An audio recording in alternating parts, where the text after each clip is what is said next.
Tokumate, tokumate, ki te ropu tangata ka ngaro. Pai tō mate, kari pichai o. Uti ako te punga o te waka, pai ngā ko te oe. Tupu aoro nuku, tupu aoro rangi. E ai o mate. Kaiwa o kai te moana, o ka ngaro atu ai. Ue a, ue a.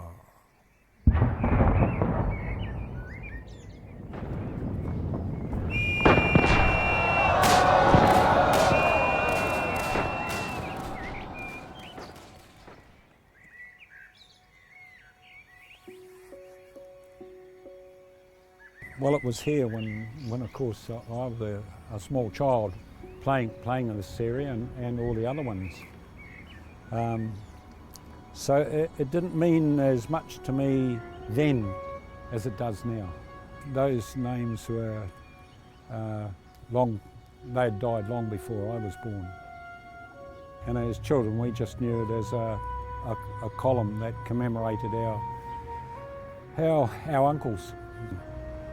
And you have to remember that in losing their lives, there were no generations that came from those that died. And I guess that's what everybody experiences nowadays on Anzac Day, because the crowds grow bigger and bigger.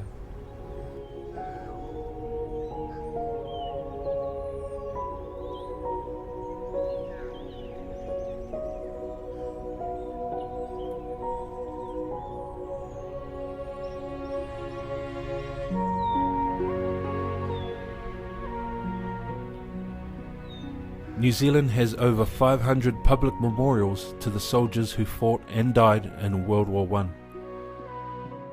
Generations of whānau come together every Anzac Day to honour those who fell in the war. Many memorials feature a sculpted marble figure, anonymously representing New Zealand soldiers. In one or two rare examples, the name of that soldier is known. This is the story of one of them. I believe it's the only totally dedicated to Māori World War I memorial. So just for that reason, that's why it's very important for this country. The Māori War Memorial, it is a memorial built by Māori for the Māori who lost their lives in the First World War. And it is unique in its design because of the statue on the top, a quite magnificent marble statue and quite remarkable. There are many statues of soldiers on various monuments in New Zealand that kind of give the impression that they look similar, but I don't know of one that actually has the features, the actual facial features of an actual person.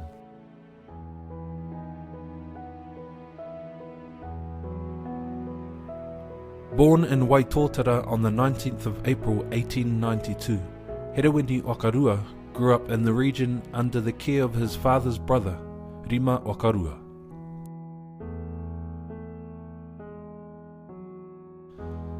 At the age of 18, he attended Onganui's collegiate school, joining the cadet force for 12 months, enlisting with the newly formed Māori contingent on the 24th of September 1914.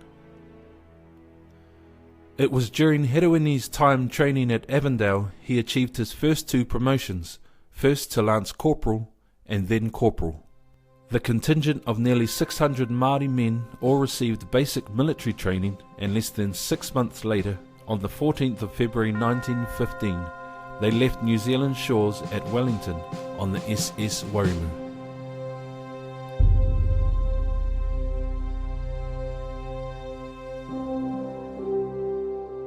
Back in those days, coloured people didn't fight for the English. The English wouldn't let them.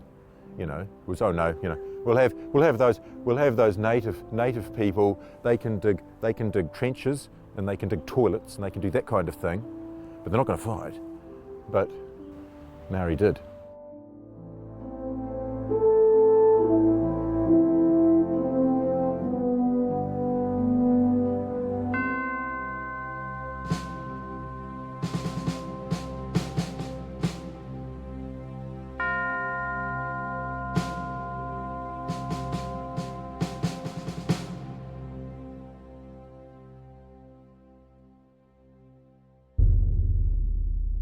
And of the day, as I understand it, this column was financed by Maori. So, and that may be all they could afford. But as you can see, when they did it, it was a magnificent structure in its day. The sadness, whenever we had Anzac Day here, seeing the deterioration over time because of the material that was used. If it had been in marble, we would probably never had to do anything to it for 1,000 years. I was working on the war memorial that's up by the Sargent Art Gallery with Aaron, and it's Aaron Terengio there, and Aaron said, we were just walking around, and Aaron said, oh look, come down and have a look at this monument down here, it's got a bit of a crack in it, mate. So we came down here and I saw the crack and I thought it certainly has, and that's quite serious. So I notified Detlef Klein, who is the conservator for this project. So we took a walk down to Motor Gardens and looked at all the monuments there, and so of course noticed that there was something not quite right with the Māori War Memorial, manifest in some quite distinct cracks that went vertically down from the upper part of the monument. Cool. Action. Okay, this is a good place because we can, to see the displacement that's occurred, because we've got that little notch there in the stone, and we can see it matches this notch in the concrete. So that would have been married right up to there, and we can see that it's moved in an outwards direction and towards the north elevation. There was some steel reinforcing inside the monument which was very corroded, metal corroding, it expands. This led to the cracks actually coming from the inside, leading outwards, so then weather had entered through these initially fissures and small cracks that had aggravated the corrosion, and this had then caused the quite widespread cracking and also spalling of the upper reaches of the monument. The old building science had it that the stone is a structural element, and the stone on buildings in particular, the stone is structural and it holds the next stone up. It's now not allowed to. It's now simply a cladding. So there has to be an internal structure, and the stone is just attached to the outside. It's not allowed to have a structural element at all, apart from the fact that it will hold maybe just the next one up. But the whole structure could do without it. The structure would still stay there. If the stone had all fallen off, the structure would still be there. So essentially now, it's not allowed to have a structural rating. The monument, being almost 100 years old at this point, was built in 1925, and it had had no maintenance that we could identify in that entire time. Really, it was accepted that we needed to do something, and we really needed to get on with doing something because the monument was in danger of collapsing. This bit here was loose, and you can see it's got soil underneath it. So soil had been blown in and blown under and formed a release from the stone. The structural integrity as had been intended originally in the original design of the monument was certainly no longer a given, and it was in fact high time that the work was carried out. And when I saw this, I got a fright. Didn't realise that represented my granduncle. I had no idea. Then I went down to go and have a look at the memorial, and I saw the cracks myself right through. And I freaked out. I said, I don't want my tupuna falling on my head. That's embarrassing. What I was doing initially was looking at how to secure it, and there'd been some discussions, like we already had the conservation report, and there'd been a price attached to that which the board had looked at and wondered how they were going to afford that.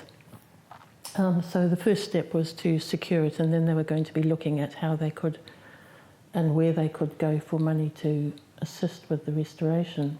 We heard that the Lottery Grants Board were assigning their environment and heritage community grants out to they were specifically putting a World War I theme to that, so that they were looking to provide significant funding for World War I projects. But all I was waiting for them was to hurry up, fence it off, before it falls on somebody's head who's, you know, could be sitting under there eating fish and chips. That's all I was worried about. Yeah.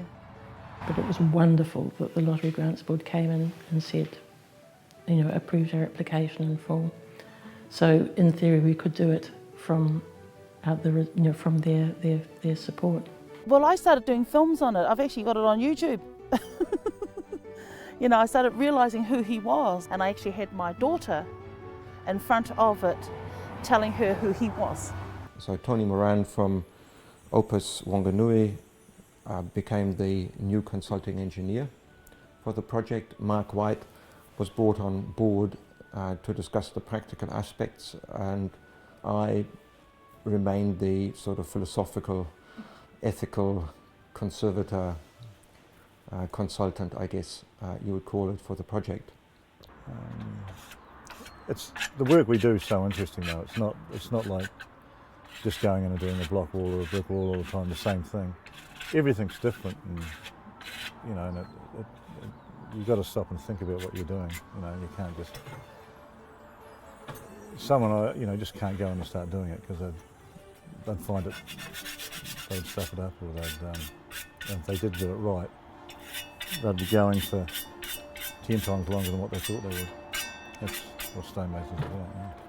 We came to the conclusion that given all the different expectations, parameters, damage observed, probes and core drilling that we'd been able to carry out, that the only prudent and responsible course of action would be to take off the statue of the soldier on top of the monument, because its weight and its own poor condition made it seem like a good idea.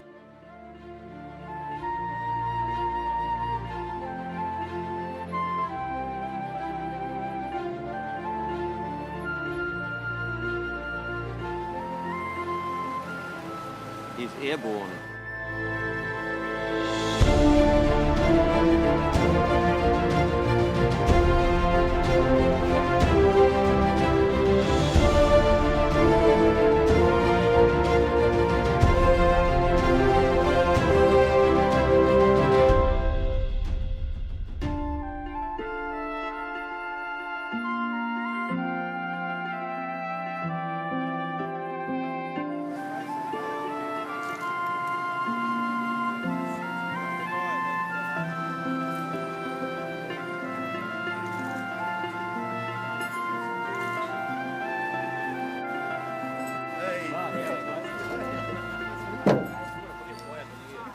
It was really, really good to see a start of it. It was a great day when we'd taken the statue off and secured the monument. It was a great relief to everybody.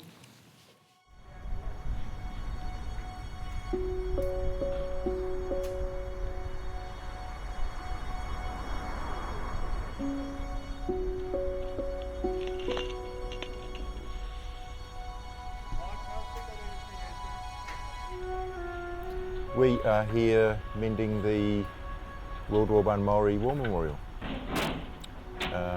which means dismantling it down to about 3 metres and rebuilding it. They'd looked at the monument, they'd had a close-up look, Goldfield stone, and at the crack and at the safe, you know, at the solidity of the obelisk and the huge crack down the middle of the front of it. And it was determined by them that there wasn't too much sense in restoring a monument in that state. It would be a lot better to dismantle down to the bottom of the crack at very least. Tony, the engineer, had always said, you're never going to know what's inside that monument. It's like an egg. Until you crack the top of it, it could be anything in there. And, you know, we'd looked at the results of the investigation. I felt fairly confident that there was pretty much nothing in there, and I'm pretty sure that I wasn't the only person who thought that. we realised that we really needed to take off the top, as it were, of the monument and have a look inside. We have revealed 2 historic chisels that the builders of the monument had placed into the concrete right at the very end while the concrete was setting. So these were the stonemasons' chisels, 2 of them, and in perfect condition. Luckily they hadn't been chainsawed through. So this, in fact, is one of the things that traditionally tradespeople did. They left something of themselves in the monument. It's the work that we're doing, the conservation aspect of it, conservational aspect of it, is we actually try to appreciate what the people before us have built here. We were surprised, but not surprised, if you like, at the state of decay of the inner core. As always, when you work on any kind of historic structure, you have a set of assumptions, and they are often, at least in the ballpark, but you're still surprised when you see the evidence of the actual work having been carried out. It really puts you back into contact with the designer and the original builders of any kind of structure or object. What we did was we had to dismantle the column, but because it's an obelisk, it diminishes at the top. So each stone that we removed from the obelisk has to go back in exactly that space, and in the same place and in that same space. Otherwise, you could imagine the obelisk would go from there to might belly out or might do straighten out. If you get stones like even as much as 5 or 10 millimeters apart, you're slowly growing the thing, and from a distance you'll notice that. So we basically have to put up all those stones that you can see over there, and well, we have to reassemble the obelisk. The last step would be cast a concrete plinth on top for the soldier. And it wasn't really until they brought it down, I had no idea what he looked like, because you can't tell up there. He's a soldier, yes, he represents the ones from the Great War. That I knew what it represented. And of course, when WWII Rerekura was taken down in March 2013 and put into temporary storage with the Sergeant Art Gallery, it was the opportunity to give him a really good look over and really appreciate the beauty of the statue itself. I wasn't expecting the carving of that statue to be as good, because from down here you can't, it's difficult to focus, unless you've got like a clever zoom on your camera. But up there, when you're actually, oh my God, we're dealing with some, this is a proper sculpture here. This isn't just a generic World War I soldier. It could be anybody. This is somebody. The Māori contingent billeted at Camp Zaytoon near Cairo and continued their training, before heading to Gallipoli to aid the Allied invasion force amassing there. On the battlefields of Europe, WWII was promoted through the ranks, ultimately becoming his company's sergeant major.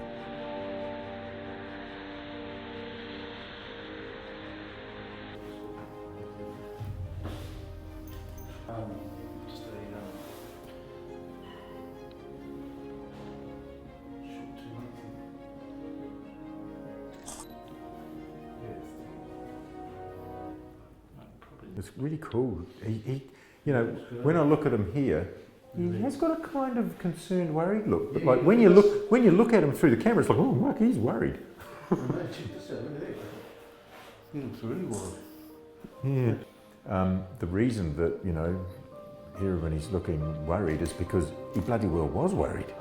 The photograph would have been sent either from war or from the war theatre, or from from the, yeah, that's cool, or from here prior to going to war, so he's probably, he's worried all right. But of course, back then, it was like OE for these guys, wasn't it? They were going to have a look at another country that very few people from here got a chance to do, so I guess, they had no idea about the horrors that were awaiting them.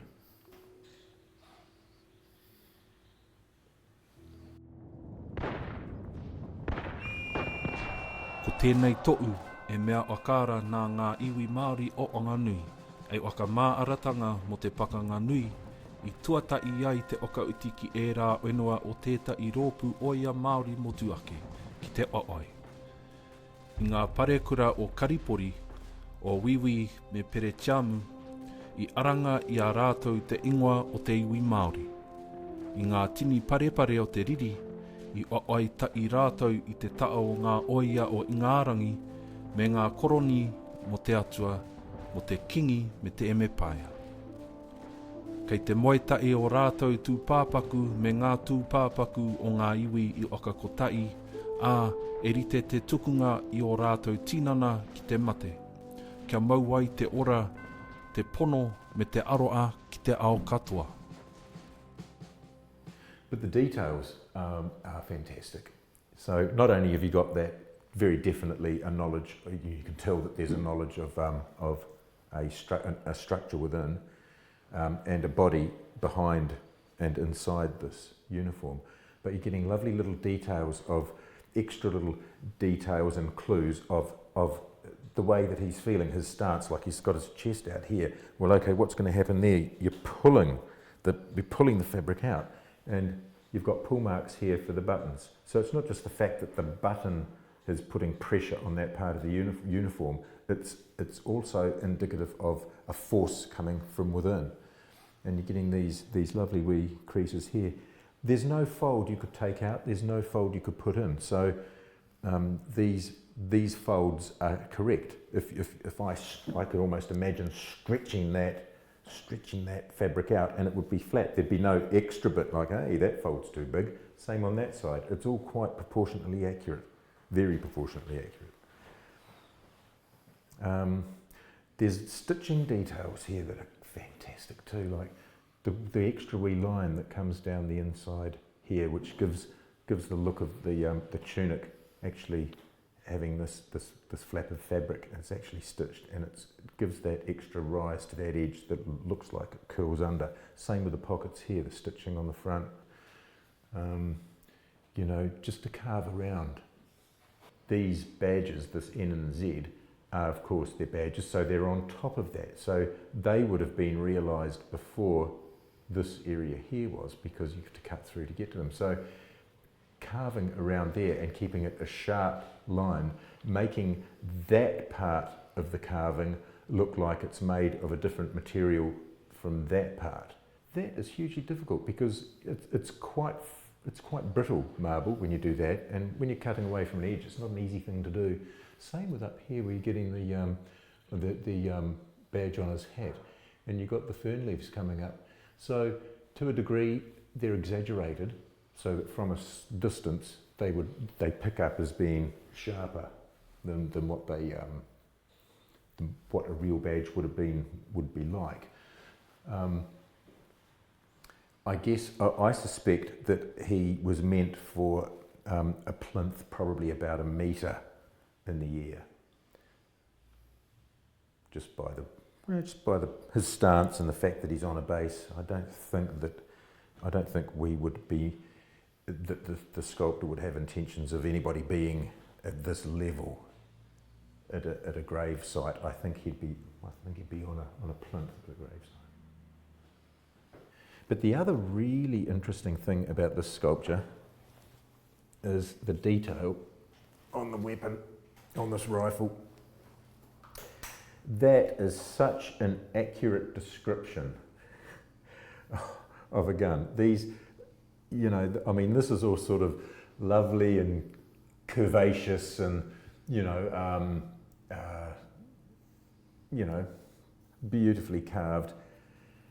And this is beautifully carved as well. And it's a fantastic description of a piece of metal, a piece of machined metal. And this looks like it's been machined. See, it goes, the attention to detail here is fantastic. I suspect that if this isn't life-size statue, it's very, very close to it, because this gun is life-size. Which is, when you think about how high he is on this obelisk, what a waste of absolute beautiful work that he's way up there that we don't see this detail.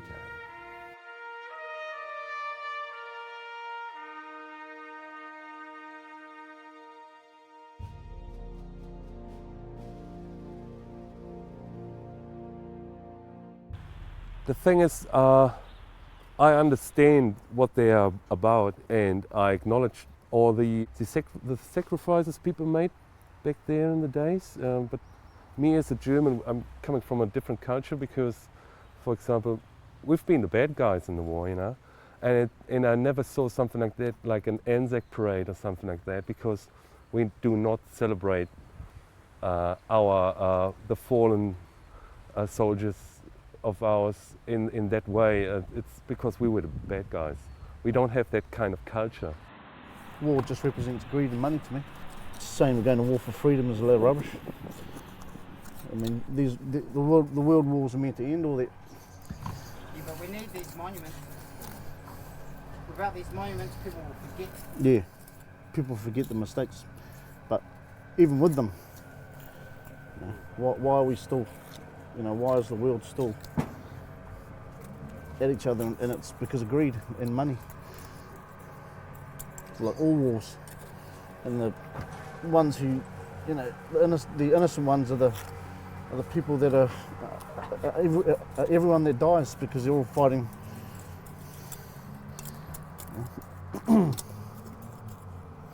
for nothing, I think, and dying for nothing.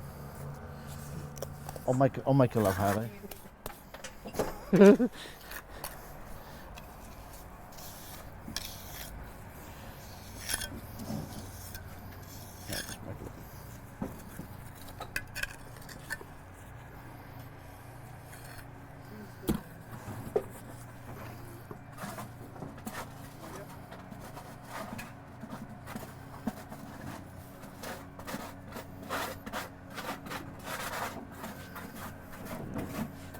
World peace, love. We start every day and finish every day with a Rerekura or a karakia, something to acknowledge the mana of it. Because it is ours in a sense, you know, ours on behalf of other New Zealanders, but it's a Māori monument. And so, you know, we give it the mana, we give it the mana and the dignity that it deserves. It's not just a work site for us.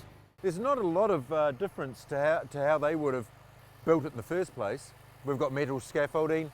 They may very well have had 1920s as well, but I doubt it was probably timber. And they would have had a pulley system. They'd be mortaring it together in the same way, and they'd be pointing it in exactly the same way. So not a lot has changed. The engineering on the inside was quite similar too. That would surprise me. It had, like I said, 4 uprights and not tied into the base in the same way. And we've got a foundation ring beam around the outside, a metre out from the base, a metre down into the ground, solid concrete, reinforced concrete, with the I-beams through the middle anchored into that ring beam. This is a video I took of us doing the steel work inside the monument. It was dangerous because we hadn't pulled the concrete on the inside, so it was quite unstable.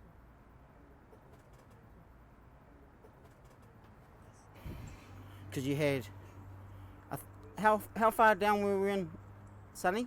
6 metres down, and about 6 metres down, and how far below ground level? It was only a metre and a half. Yeah. No, half metre. Oh, half a metre. But it was it felt like quite a long way, eh?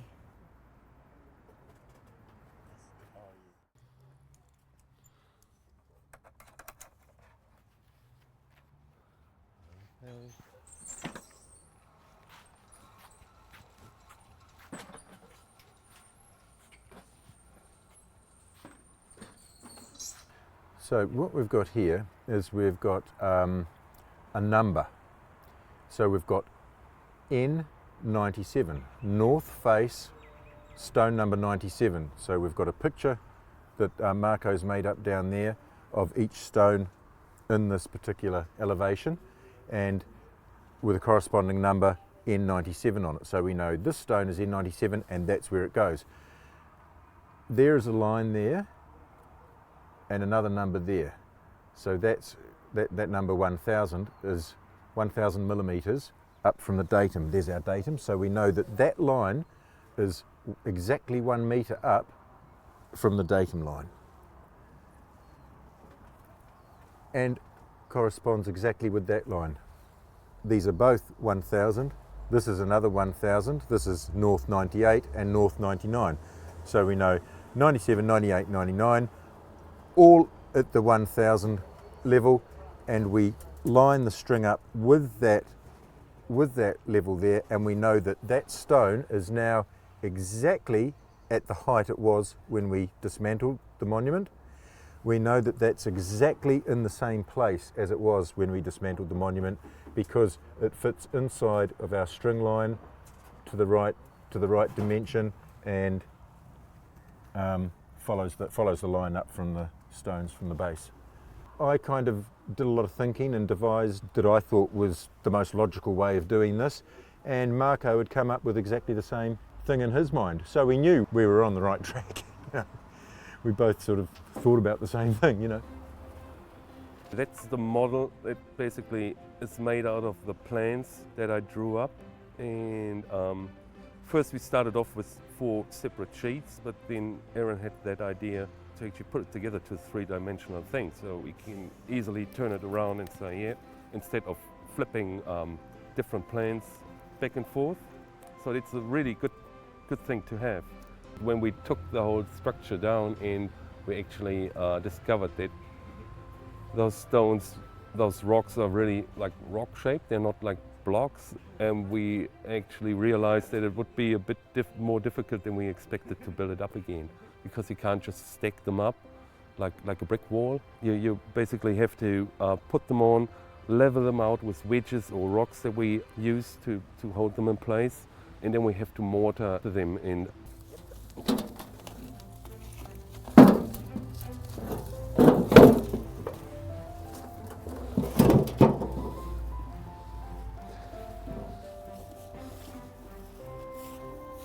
Which way? W something. W24. Is that right?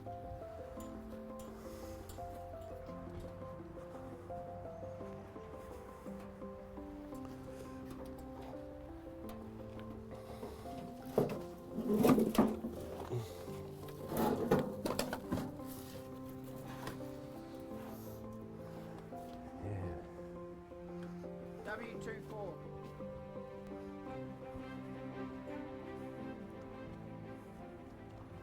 They used to build in stone for longevity because they want these things to last, and yet because of earthquakes it's the other way around. The stone things are the things that failed in the earthquake, and the timber structures were the things that did okay because timber could bend. So it was kind of, you know, little pig, let me in. Well, I ain't coming into a brick house, you're too dangerous, man. On the morning of February the 3rd, 1931, at 10:48, the district was shaken by an earthquake of the magnitude of 7 3/4 on the Richter scale. This was the first earthquake of a high magnitude in a populous area since the European settlement of New Zealand. Very typical of the damaged buildings was the collapse of the outside walls because they were not adequately tied in. I think, yeah, it's an interesting rock. It wouldn't be my choice of rock, but it's lasted pretty bloody well. So you got to roll with what you've got in the area when you're making stone. So we're going backwards towards the moment, so we will end up at 1. Yeah, they get smaller, eh? Yeah. And how many rocks? Those are 45. 111 is 160. Must be 100 more rocks to go. 56, 57, 217. 200 more rocks. 100, 200, 317, 320 rocks. To go? More or less now. The whole lot? The whole lot. So to go, we must have... Well, labeled rocks, and they're like heaps more. Maybe another 100 little rocks, eh?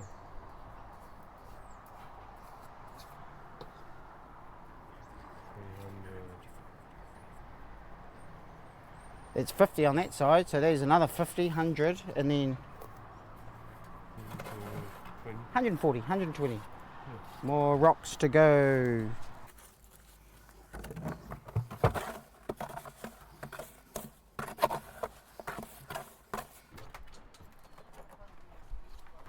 We know it's strong, as long as it's strong.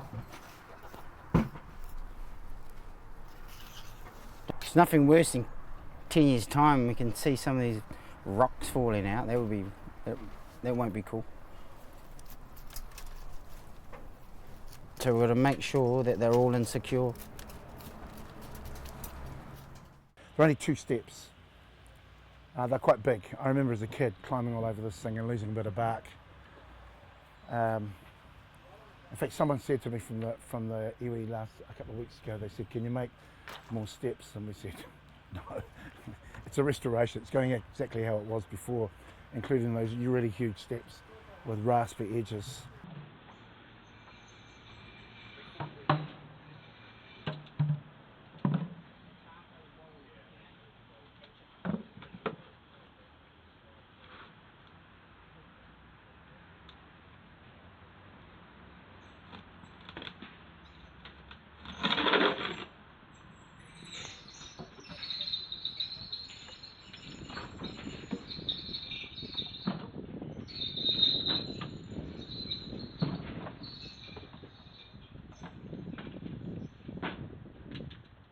People can see that we're conserving and restoring this, so I think it's kind of a good feeling too. I mean, I know it's not done and he's not up there, but it's kind of even more interesting that it's been worked on and preserved in the correct way. And I think, well, I know that I get that feeling when I'm looking at something like, oh, you know, it might be in Europe somewhere, and I'm thinking, oh, I really wanted to see that building, and it's surrounded by scaffold.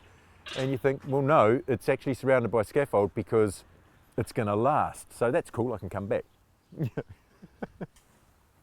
I think people find it interesting to see a process as well. They see, oh, we do have stonemasons still. Oh, and this is how you do it. This is how they do it. And we've had people just standing, you know, for as much as, you know, half an hour, up to an hour, just watching us do the work, because you don't see a lot of this happen, and not especially here in Wanganui where we don't have many stone structures. 3 of us lift. 3 lifts. So south, you're coming in that way. Okay. So again, this is the same height, 500 and that. Help too. Well, actually, No, that's not right. No, we're coming in this way from my way. That's the front, Yeah. Watch your head. Yep.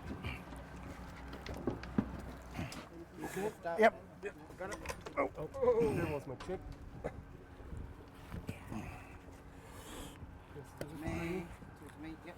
Yep. Oh, no, it's bang on. Oh, look at that. Ugly but functional. Yeah, it needs to come up. Yeah. There was. Let's just get them on. Yep. Then South 27. South 27 slots in.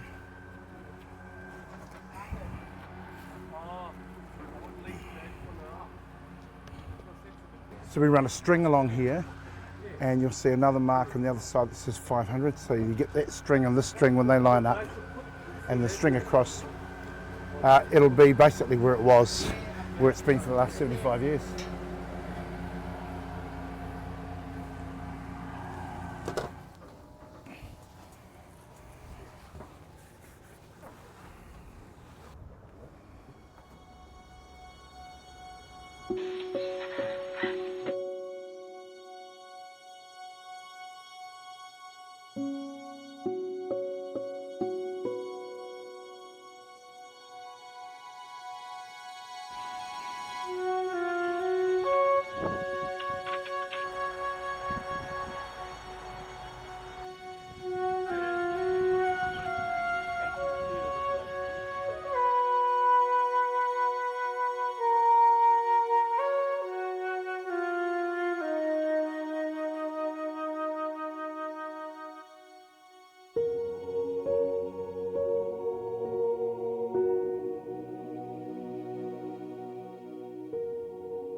I mean, the summer was marvelous, as we all know, but that was mainly for the deconstruction part of the job, and now that we actually could need a bit more sunshine, it started to rain.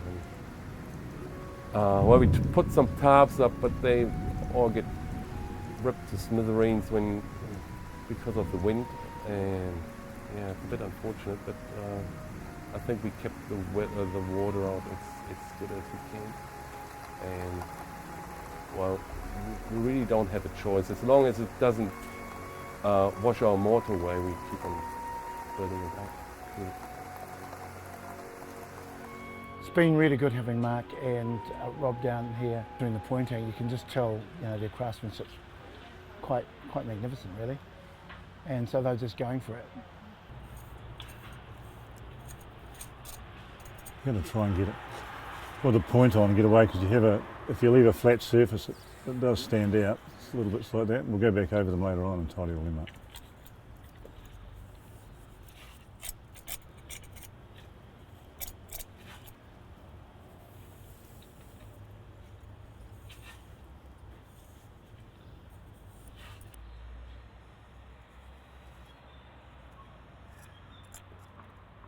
Yeah, stone is like a lot of materials, like wood and stuff like that. It still needs maintenance, and if you don't maintain it properly, it can deteriorate pretty fast.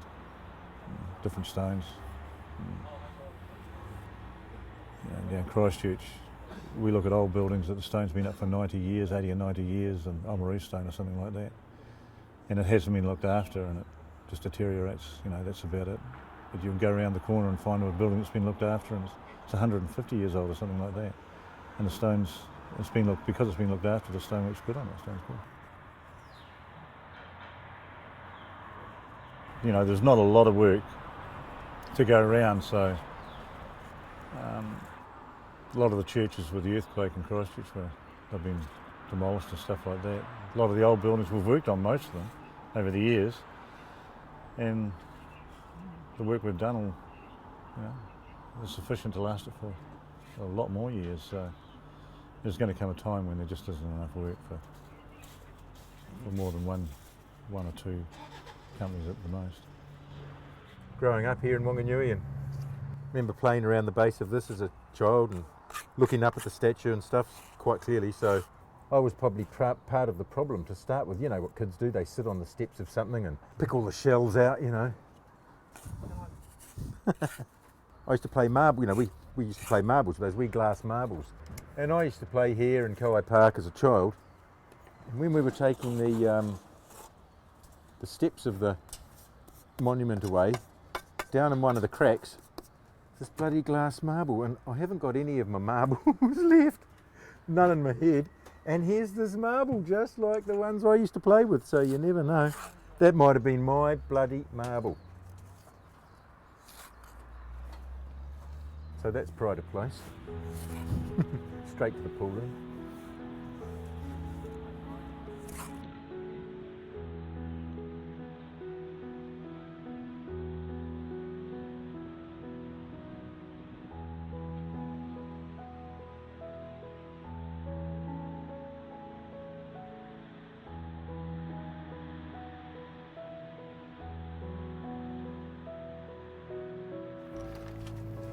Yeah, it's actually an awkward stage at the moment. It's quite far up, so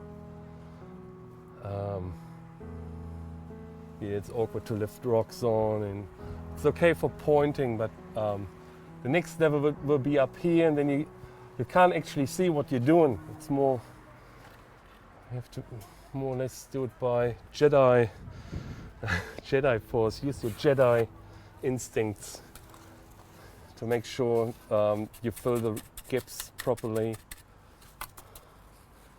So it doesn't really help when you can't see what you're doing.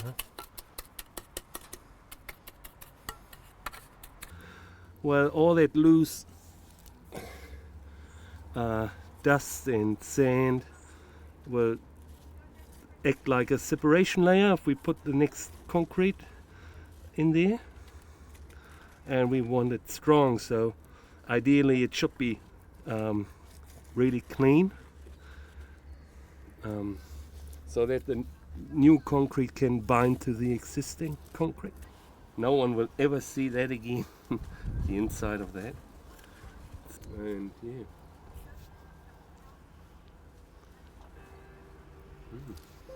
Oh. Okay.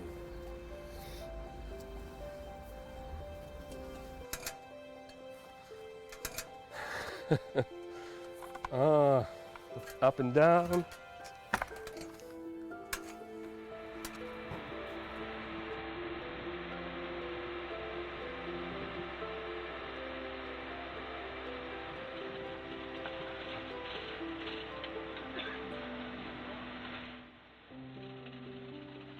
And as the concrete gets poured in, Sonny was using the vibrator, which is a device that vibrates, which the name says already. And that's for getting rid of all air bubbles and make the stiff concrete go into all the different bits and cavities that are there.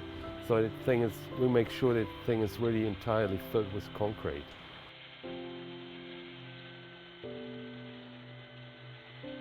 The concrete will set so it will, in 3 hours' time, it will hold its own weight. When we started that project here, we had a ceremony where John Mai lifted the tapu of that thing. Yeah. And also before we shifted Hiroini and before we took him out of storage, so there was always a little ceremony, and it was. And we did sing there, or basically I didn't because I don't know the words, but you know, there was always singing. But it gives the whole thing an importance and makes people more conscious about the monument. Well, I can compare it a bit when I was working inside churches in Cologne, and so when you go inside a church there, you're not supposed to wear a hat, and also when you work on something, because I'm working with what people created, yeah, I'm more thinking about the people and their beliefs back in 700 years ago, or 600 years ago, whatever. 200 years ago. Yeah, and sometimes I think, was the world a better place back then or not? I don't know. Probably not.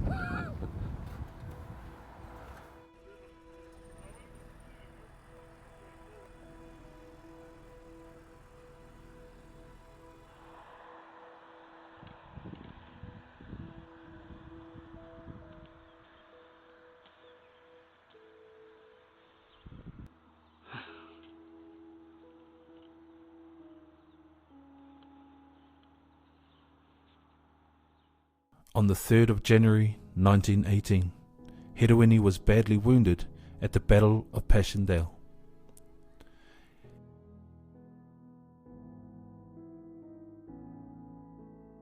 Ten days later, on the 13th of January 1918, Hiroini Okarua died from his wounds.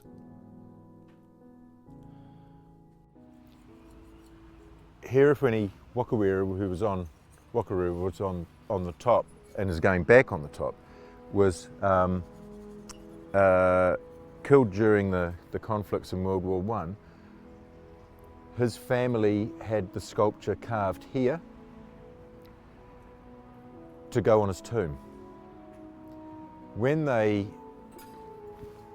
were building this, they thought, hang, there's a young Maori soldier who's getting a portrait done. Maybe we could put him up here. So they asked the family, and the family agreed that his statue was to go up here and not on his gravesite. When you say it represents all the soldiers of the Great War, they couldn't be more honoured to do that, and they donated it to the public, to the people. And that's why it's there today, because it originally was just the family thing that they wanted to do. When you go and fight for your country, and that's given to the people, he belongs to the people. And so does all the other soldiers who are forgotten. We don't want to forget them.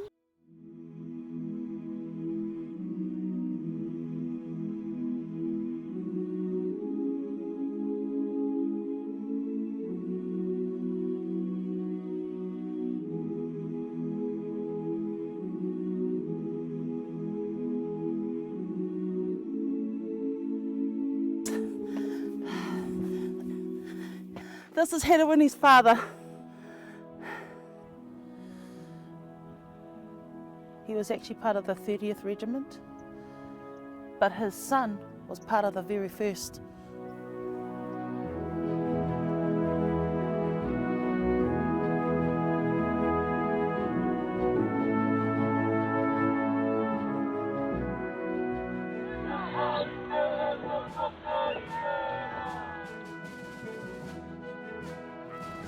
(2,685 Māori and Pacific Islanders are known to have fought for the Allies during the Great War.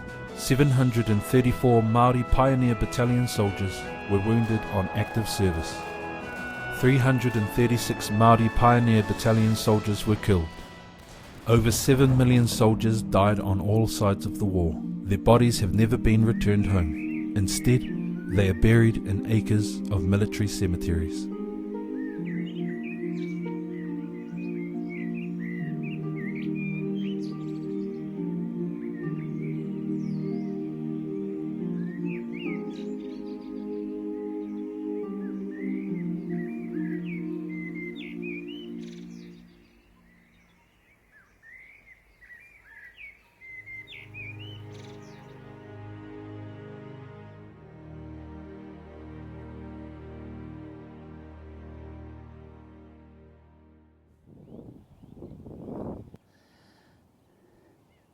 And I just know in my head that if that man, Herewini, came back alive, he would have been the chief of this marae.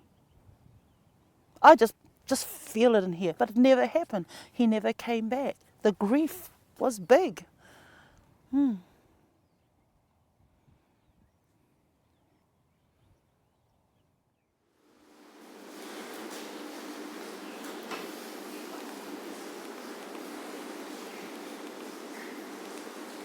I've cleaned heaps of statues in my professional work life. Yeah, so I cleaned like a bishop,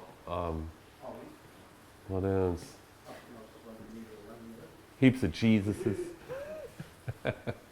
So sorry. Well, yeah.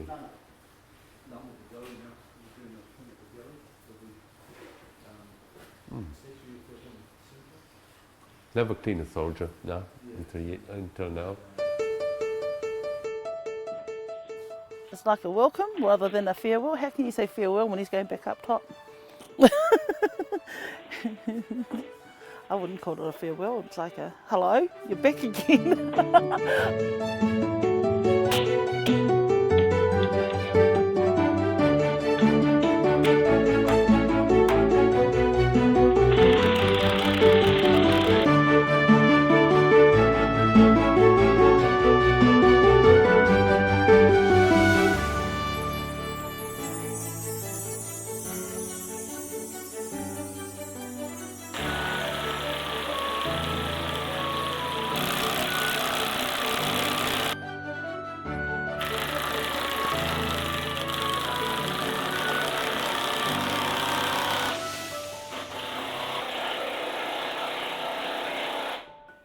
From the very, very beginning, I just didn't want to fall down.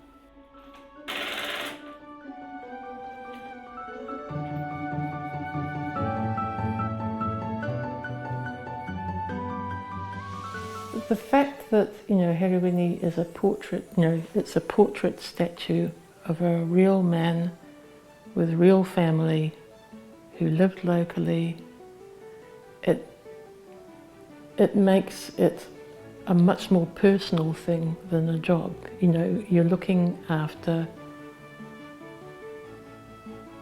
a personal taonga. It makes it completely different. And I I'm not 100% sure I really understood all about that until the day at the art gallery. There was one day when there was an exhibition of photographs, and the gallery asked if we could bring Herewini out to join the photographs, since there wasn't actually a picture of his monument. It was a very moving ceremony where we had family and local iwi come in, and we had a blessing for Herewini being in the gallery. He had a cloak put around him, karakia sung, and it was just a great experience and very moving actually. There were a lot of people in tears to sort of see him there, and just I think we all felt really proud. Oh, they invited me to come, so I went, and I wasn't going to miss it for anything. When I got there, the ladies made sure I put the cloak on the statue.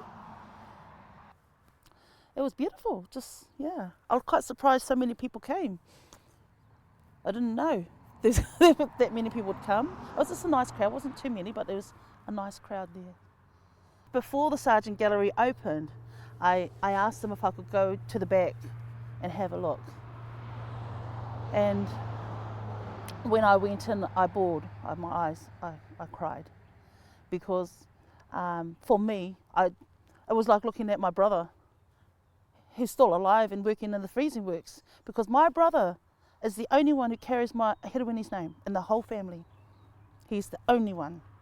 So Herewini's name was always going to be stuck in my head, you know, because my father gave the name to my brother. I suddenly realised, no, this is family coming home, this is family photos, this is family portraits, and all of a sudden I think that really it did come home to me in a way I don't think it had done so before. We will miss him. It's been strange. It'll be strange not having him around, and it was lovely to have him in the gallery as well, being able to walk through every morning and say hello, because you really do sort of have a bit of a, you know, obviously I don't know him or know his family terribly well, but it's lovely that he's got such a local story.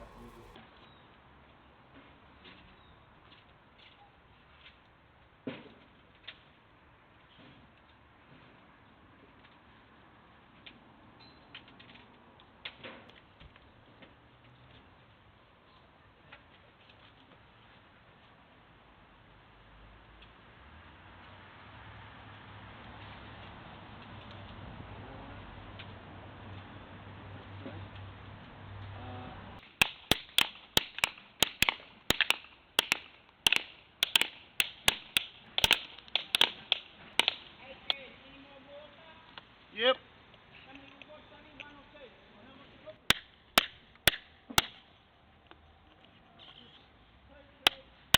Yep.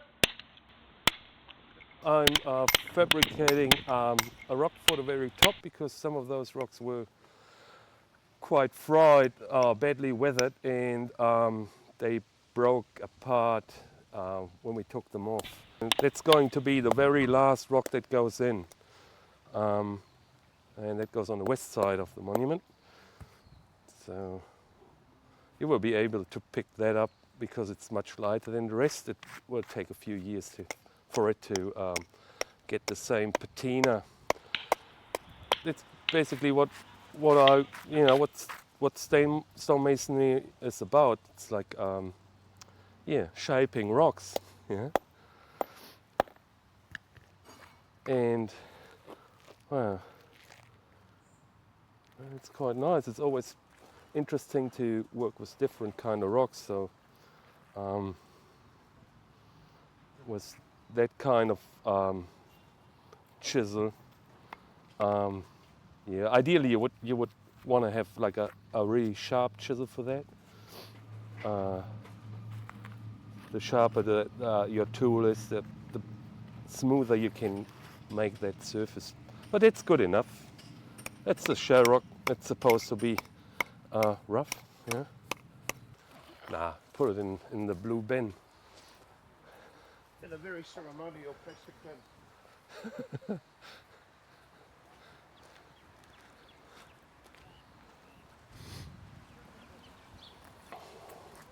So it's the very last rock. Is that all right?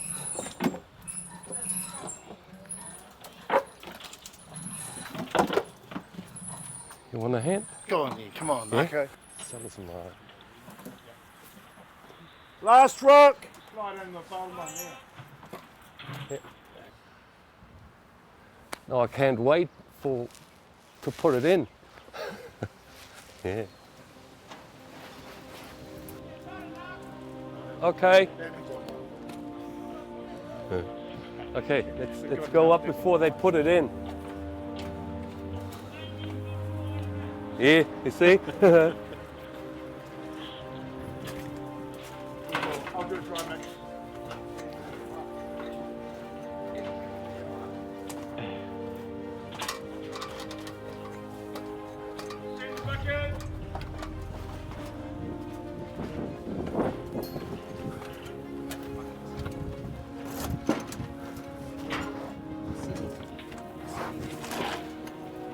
Yeah, and we started taking that down in November. Yeah, should we go for it? Yep. Okay. Last rock coming up.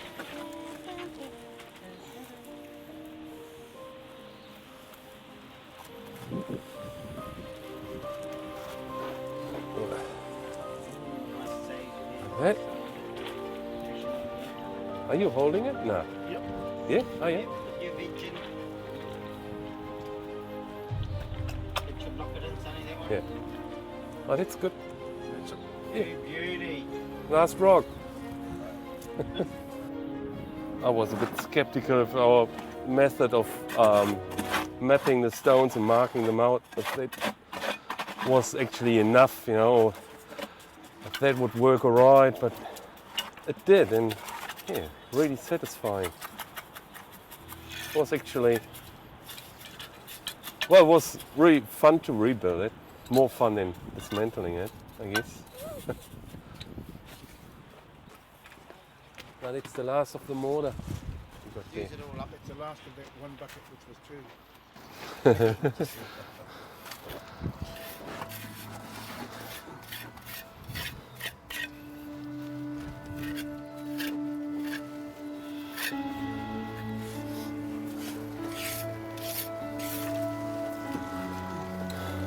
Look at that.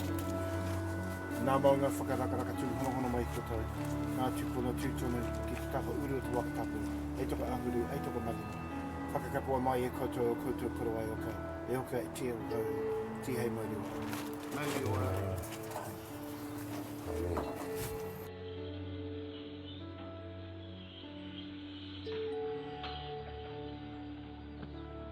Oh, that will last. That will last, I'd say, at least 100, 150 years, at least. Yeah, it's solid as at the moment. It's basically a solid concrete structure. This monument has been great for an opportunity for me to come home, get on with something that's actually been here for a long time, and kind of reflect on our relationship with Whanganui and my relationship with Whanganui also. I just hope that the community, like the general community of Whanganui, would use this place more. Grateful that I was part of the project. And, in the future, I can tell my grandchildren, you know, that I built it, because it will still be standing. These monuments need to be looked after and treasured. This story is great. It's a really important story, and it should be continue to be told. You know, it's totally dedicated to Maori fighting in World War I.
The staff have just gathered with Uncle John, who has done a karakia, a blessing to see our soldier boy on his way from the Sergeant Gallery back up to Motua Gardens. We've learned a lot about him and his history that I think a lot of us didn't know before this event. Yeah, it's a very important part of Whanganui's history.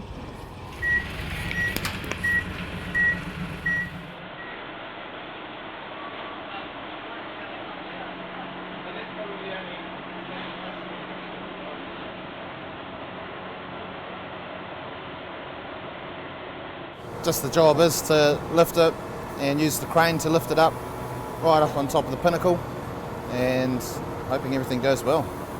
This is the moment that we've been waiting for a number of years, and it's always exciting when you put a heavy and fragile, at the same time fragile item like the statue into a harness that will lift it off the ground. You know it's secure, the professionals are doing it, there's nothing's going to happen, but there's the heartbeat, oh my God. So that's what I think will be going through everybody's mind just at that point. But then he soars up, and that's uplifting in the same way that he gets lifted. Yes, it's going to be exciting, and there's going to be a moment when I'll probably be scrambling up and down the monument itself to see that, because you just want to be part of it. I don't have to be there, but I want to be part of it.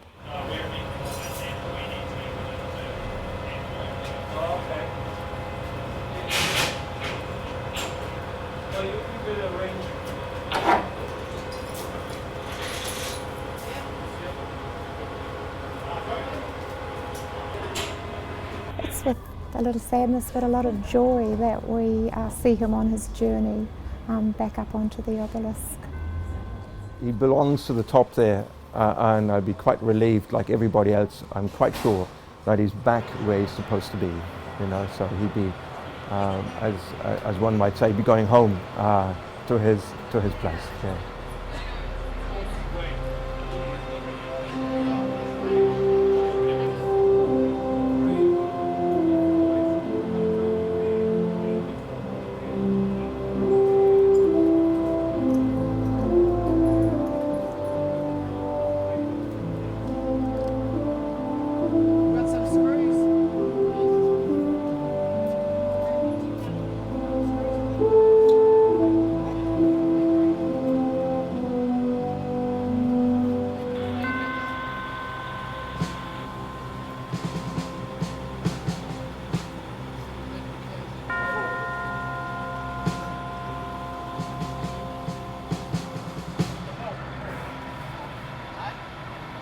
Oh wow, it's like, putting the cherry on top of the cake. No, it's like, nice, I love it.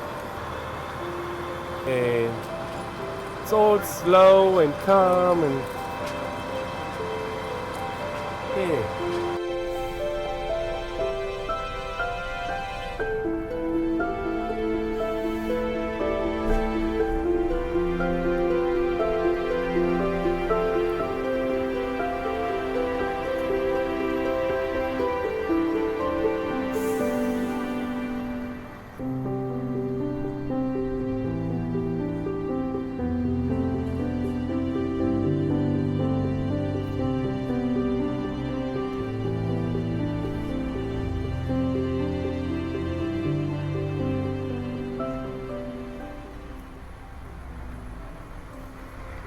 I feel like I've got to know somebody that of course I knew not at all.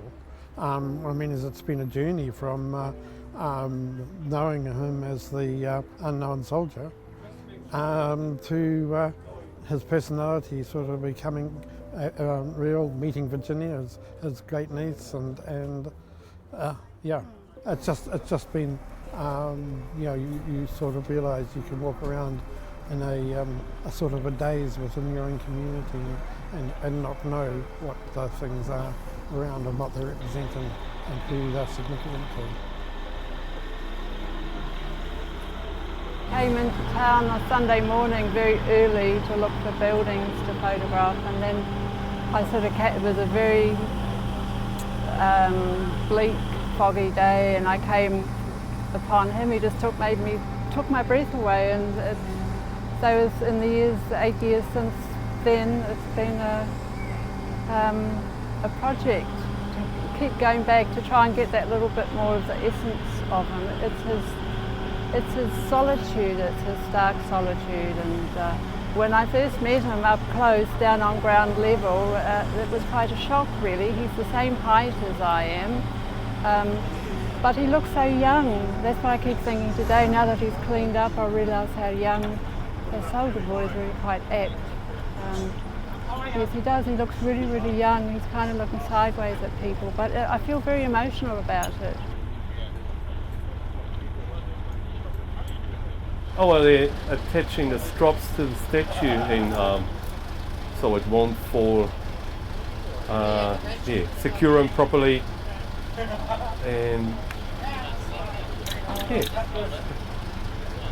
and I think they're doing a good job there.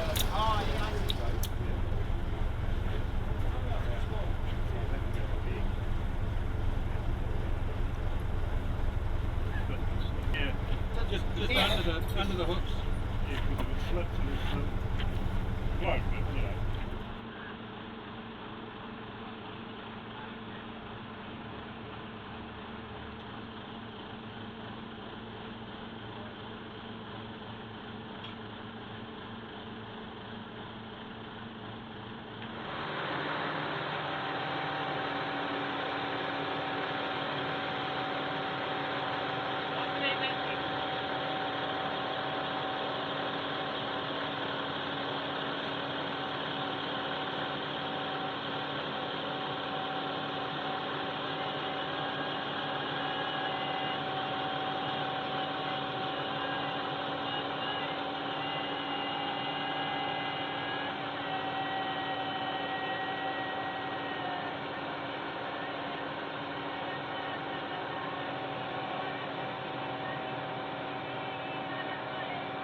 Our chieftains are here with us now.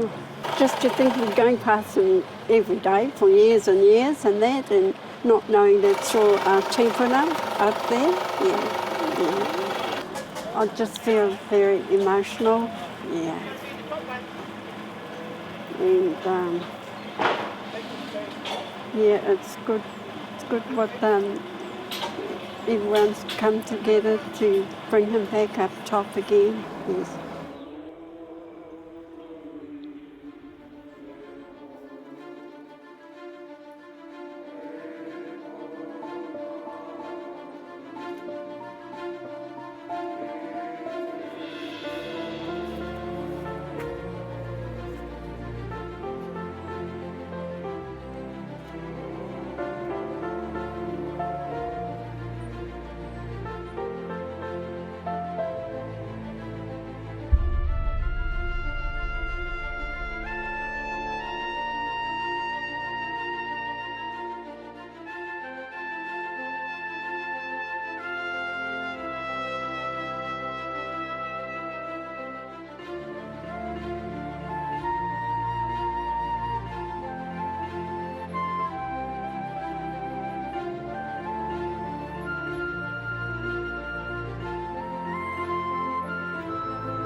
I'm just so relieved.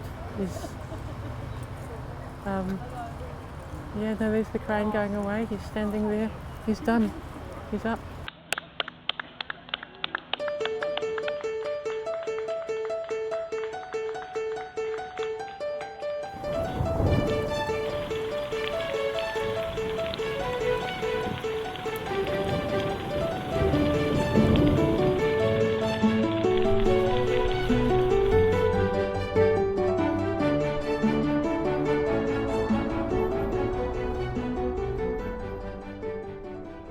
Soldier boy, lonely boy, standing there all on your own, atop an obelisk made of stone.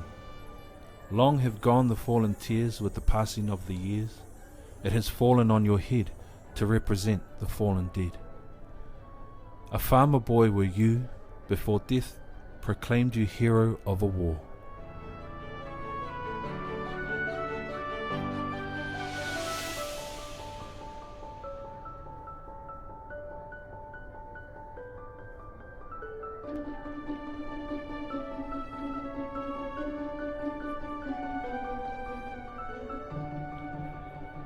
I always measure the success by people standing around going, you guys haven't done anything, what have you done?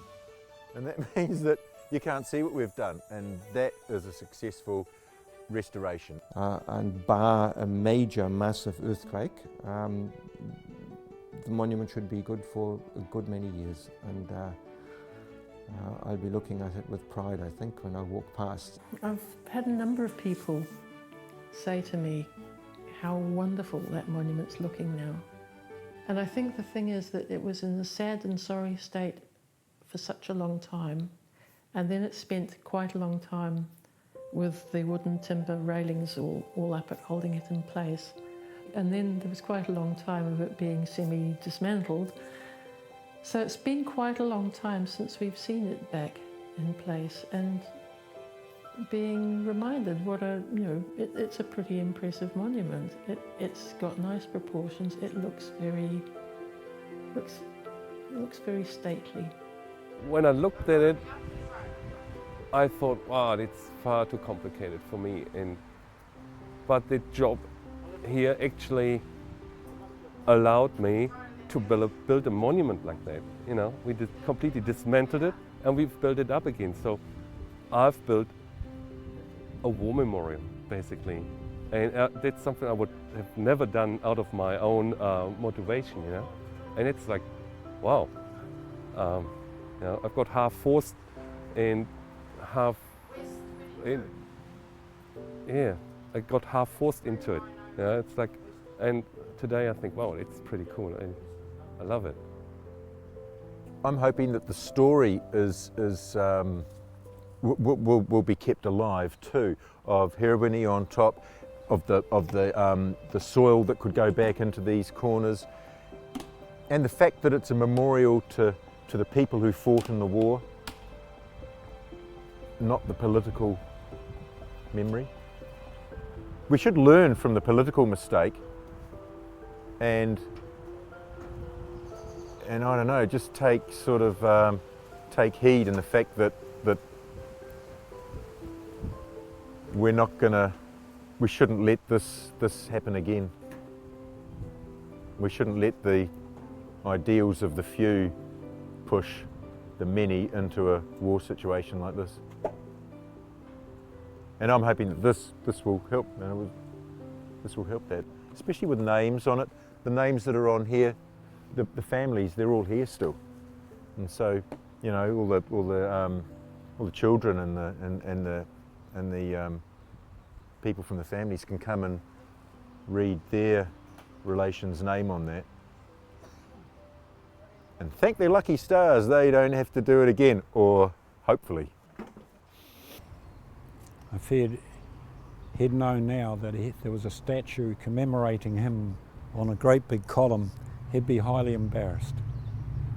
But he stands as a reminder that those names that you see here were people. And they represented the Māori race, and they went to war to fight for king and country.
E kore rātou e kaumātuatia, pēnei a tātou kua mā wenei. E kore o ki rātou e ngoikore. Aha kua pē ia i ngā watanga o te wā, te eke ngā tua te rā, tainoa ki te aranga mai te ata. Ka mauma ara tonu tātou kia rātou. Ka mauma ara tonu tātou kia rātou.